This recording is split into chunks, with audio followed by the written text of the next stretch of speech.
యలమంచిలి మండలంలో వరద ముంపు గ్రామం బాడవలో రాష్ట్ర జలవనరుల శాఖ మంత్రి నిమ్మల రామానాయుడు పర్యటించారు. గ్రామాన్ని వరద నీరు దిగ్బంధం చేయడంతో ట్రాక్టర్ పై చేరుకొని 4-5 అడుగుల నీటిలోనే తిరిగారు. అక్కడ వరద బాధితులను పరామర్శించి కష్టాలను అడిగి తెలుసుకున్నారు. ప్రభుత్వం అండగా ఉంటుందని భరోసా ఇచ్చారు. ప్రభుత్వ సాయంగా 25 కేజీల బియ్యం, నిత్యావసర సరుకులు, కాయగూరలు అందజేశారు. ఇళ్లలోకి పూర్తిగా వరద నీరు చేరిన బాధిత కుటుంబాలకు 3,000 నగదు పంపిణీ చేశారు. ఈ యొక్క తెలుగుదేశం, జనసేన, బీజేపీ ప్రభుత్వాన్ని ప్రజలు ఏ రకంగా అయితే ఆశీర్వదించారో ఆ రకంగా కృష్ణమ్మ తల్లి కూడా ఈ యొక్క ఎన్డీఏ ప్రభుత్వాన్ని ఆశీర్వదించినట్టుగా ఉన్నటువంటి పరిస్థితి.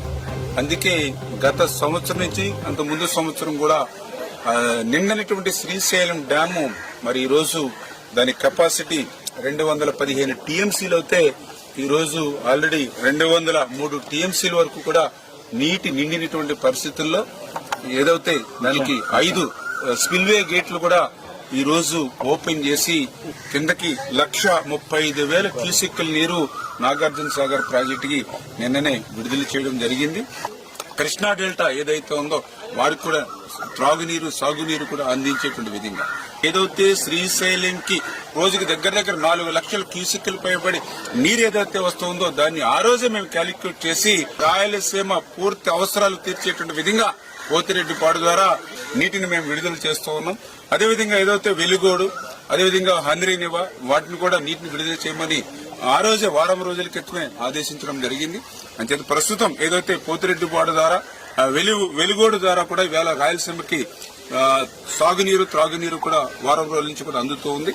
కాకపోతే ఏదైతే హంద్రీనివా మాత్రం మరి ఏదైతే వారం రోజుల క్రితం విడుదల చేయమన్నప్పటికీ కూడా ఇంకా అక్కడ కొంత నిర్లక్ష్యంగా అధికారులు కొంత వ్యవహరించినటువంటి పరిస్థితి కూడా మా దృష్టికి వస్తుంది. ఏదైతే గత ప్రభుత్వ వాసనలు ఇంకా పోనటువంటి అధికారులు ఇంకా మోస పద్ధతిలో ఉన్నారు, వాళ్ళందరినీ కూడా ఒక్కొక్కరిని మార్చుకుంటూ ముందుకెళ్తామనే విషయాన్ని కూడా ఈ సందర్భంగా తెలియజేసుకుంటూ గత వైఎస్ఆర్సీపీ ప్రభుత్వంలో ఒక పక్క వరదలు ముంచెత్తినా కూడా కనీసం ఆ రోజున్నటువంటి మంత్రులు గాని, ఆ రోజున్నటువంటి ముఖ్యమంత్రి గాని, ఆ రోజున్నటువంటి వైఎస్ఆర్సీపీ ప్రజాప్రతినిధులు గాని కనీసం అధికారులతో సైతం ఈ వరద ముంపు ప్రాంతాల్లో పలకరించినటువంటి వాళ్ళు ఆ రోజు లేరు. ఆ రోజు పసిపిల్లలకు సైతం పాల ప్యాకెట్లు కూడా లేక ఈ యొక్క వరద నీరుని కాసి వడపెట్టి ఆ వేడి నీళ్ళనే చంటి పిల్లలకి పట్టించినటువంటి పరిస్థితి, దుస్థితి గత వైఎస్ఆర్సీపీ పాలనలో మేము చూసాం. కానీ ఈ రోజు తెలుగుదేశం, జనసేన, బీజేపీ, ఎన్డీఏ ప్రభుత్వం వచ్చిన తర్వాత వేళ వరద మా గడపకి తాకక ముందే ఈ యొక్క ఎన్డీఏ ప్రభుత్వం సహాయం మా గడపలోకి వస్తూ ఉన్నాయి.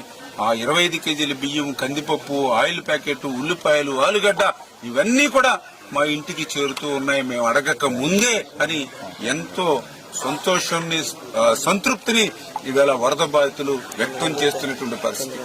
వివిడి న్యూస్ టీవీని తక్షణమే సబ్స్క్రైబ్ చేసుకోండి. నోటిఫికేషన్ కోసం బెల్ ఐకాన్ క్లిక్ చేయండి. మరిన్ని అప్డేట్స్ కోసం ప్రతి ఒక్క కుటుంబానికి ఉచిత ప్రకటనలు వచ్చే విధంగా మీకోసం మీ ముందుకు వివిడి న్యూస్ టీవీని AP ఫైబర్ నందు 99వ ఛానల్ మరియు యూట్యూబ్ నందు వీక్షించెదరు.